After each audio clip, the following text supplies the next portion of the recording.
quando a gente lida com pessoas difíceis? Qual é a mágica? Como fazer? Porque tem pessoas que são verdadeiros dramas, né? E eu diria que é verdade parcialmente. Se eu pudesse trazer, né, na minha época de garoto, quando fazia prova, tinha aquele Czinho cortado, né? Eu não sei se ainda hoje está na moda, mas a resposta ela pode ser meia certa e meia errada, dependendo do olhar, né? O primeiro paradoxo que eu queria trazer é sobre o olhar de pessoas difíceis. O que eu considero uma pessoa difícil? E aí já tem um absurdo nesse contexto. Eu aprendi com um grande mestre da minha vida, Dr. Eli Bonini, um médico, antropólogo, sociólogo, que ele diz que o absurdo é o momento de parada. E o momento de parada é o momento de partida, de recomeço, da gente olhar de novo com um novo olhar. Porque se a gente continuar caminhando a partir das velhas crenças, a gente vai chegar apenas e ter sempre as mesmas respostas. Nessa linguagem, olhando para as pessoas difíceis, as pessoas vão sempre concordar com a gente. Se eu digo que ela é uma pessoa difícil, eu vou ter razão. Mas não é sobre ter razão. Liderar nunca é sobre ter razão. E trazendo um paralelo com Santa Teresa d'Ávila, diz que as pessoas se preocupam tanto em ter razão que esquecem de ser felizes. E esse lugar, ele nos convida a olhar uma reflexão. Por que muitas vezes eu digo que as pessoas são difíceis? Será que aqui não tem um juízo de valor equivocado? Porque as pessoas são difíceis porque elas não fazem aquilo que eu gostaria que ela fizesse do jeito que eu gostaria que ela fizesse? Será que eu não estou querendo controlar pessoas? E esse é o grande dilema do ponto de vista da liderança. Sempre que alguém não faz algo do jeito que eu queria que fosse, eu considero que o outro é o errado. Percebam que aí existe um espaço de construção, de um olhar diferente para o que é liderar. Liderar não é simplesmente controlar pessoas. E aqui tem uma diferença básica entre influenciar e persuadir. A persuasão é uma imposição da minha verdade diante do outro. E sempre que o outro não se submete, eu digo que ele é difícil. A influência, ela traz atributos de associação qualitativa desse olhar. A palavra influenciar vem de fluir. É que o outro escolha fazer aquilo porque ele acredita que aquele caminho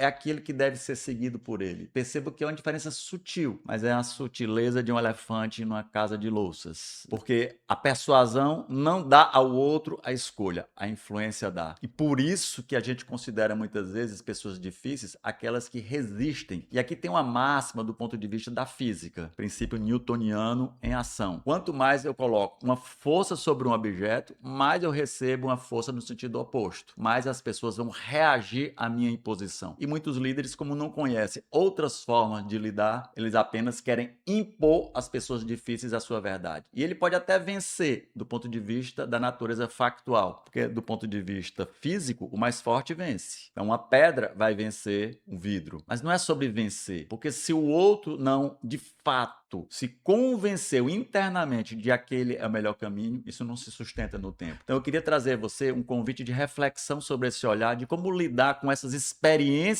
difíceis. O primeiro convite que eu queria trazer, as pessoas não são o problema. Porque se você acreditar nisso, mais uma vez, elas vão te dar motivo para você ter razão. As pessoas não são o problema, elas trazem o problema. E o convite é juntos, é construir pontes, nós possamos ajudar a solucionar o problema. Que não necessariamente é a minha opinião ou a sua opinião. Existem outros movimentos, né? E aqui eu trago a figura crística como saber universal. Jesus dizia, se alguém bater numa face, você pode, inclusive, dar a outra face. Qual é a sabedoria que existe nesse princípio? Não é apenas a sabedoria da cordialidade, mas existe um princípio dessa consciência física que nós estamos trabalhando. Ao objeto, o objeto ele não tem opção de resposta. Se você der um murro na parede, ela vai devolver com a mesma força na direção contrária, porque o objeto ele não tem escolha diante da natureza dos eventos. O sujeito e o ser humano é sujeito por definição da língua portuguesa. O sujeito é aquele que pratica a ação. Então, o sujeito ele tem o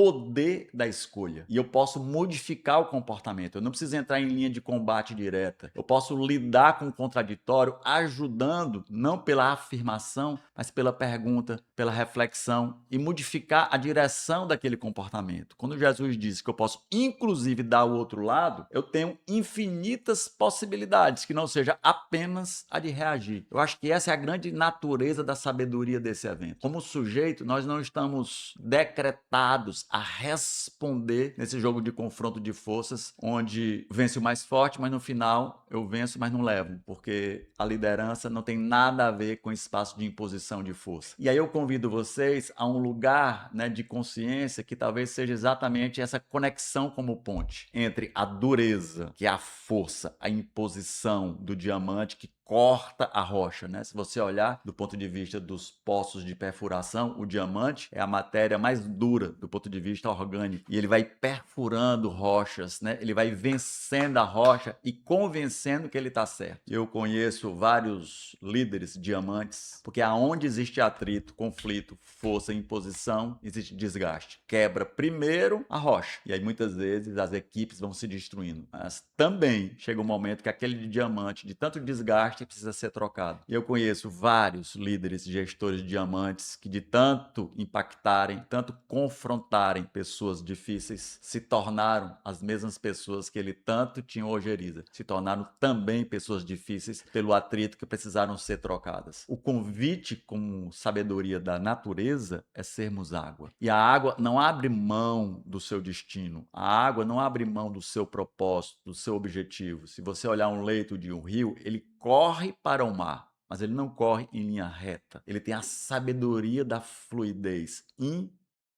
fluir, influenciar. Ele vai bauleando as rochas. Se você olhar as rochas de um leito do rio, elas são arredondadas. Ele vai aparando as arestas. Ele vai modificando, fazendo concessões suaves para permanecer, para que ele consiga seguir o seu curso. E a palavra que nós usamos para isso é firmeza, que é diferente da dureza. Se a gente olhar como elemento da natureza, talvez quem mais nos ensine sobre firmeza estão nas nossas praias, né, do Brasil, do mundo todo, mas particularmente olhando para a beleza aqui do nosso Nordeste, os coqueirais. Eles trazem essa sabedoria extrema. Se você olhar os grandes coqueiros, né, gigantescos, eles dançam a sabor dos ventos. Primeiro princípio, firmeza não é falta de consciência de propósito. Os coqueiros não fogem dos ventos, eles enfrentam, eles permanecem, eles estão legitimados naquilo que é a natureza do seu propósito maior. Eu nunca vi, até então, nenhum coqueiro fugindo e correndo dos desafios que a natureza, que a vida os convida a viver. Pelo contrário, por que ele dança? Por que ele balança? Porque se ele permanecer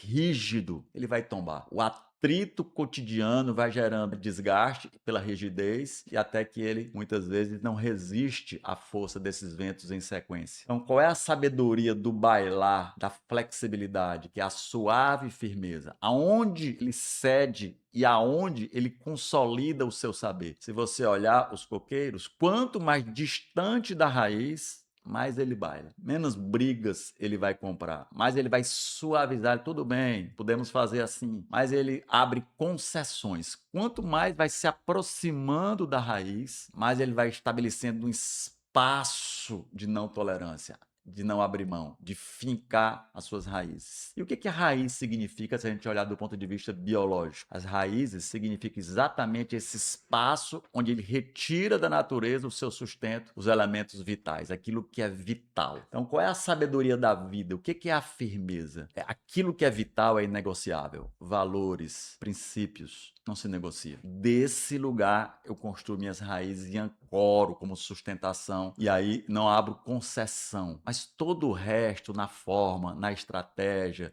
no plano de ação, na maneira, eu posso flexibilizar, eu posso criar acordos para que o outro também se sinta parte incluída e naturalmente o outro também vai se transformando, porque na hora que eu faço concessões para que esse outro possa habitar um espaço de coexistência, ele também naturalmente, pelos neurônios espelho, ele se permite também conceder espaço onde eu possa me colocar como sujeito pertencente. Perceba que é quase que um dilema de co-construção. E quando eu falo sobre influenciar, a diferença para persuadir é que eu não quero impor ao outro a minha verdade. Eu estabeleço os limites que não são negociáveis. Aquilo que nós juntos vamos ancorar como percepção de valor. E aí a suave firmeza se revela como uma expressão qualitativa dessa construção comum. Porque não é mais aquilo que eu ganho e você perde. Juntos nós ganhamos, porque ela produz confiança. Quando a gente baliza essas construções, se a gente olhar isso como não construção moral, mas como construção social de um código código de ética que rege relações duráveis, isso produz confiança no tempo, porque as pessoas percebem que a minha firmeza não é apenas um espaço de oposição em relação a ela. Ela é um espaço de construção onde todas as pessoas vão seguir os mesmos princípios e elas passam a reger códigos comuns de convivência que geram respeito, admiração. Então, pessoas não são difíceis. Pessoas podem trazer temas difíceis.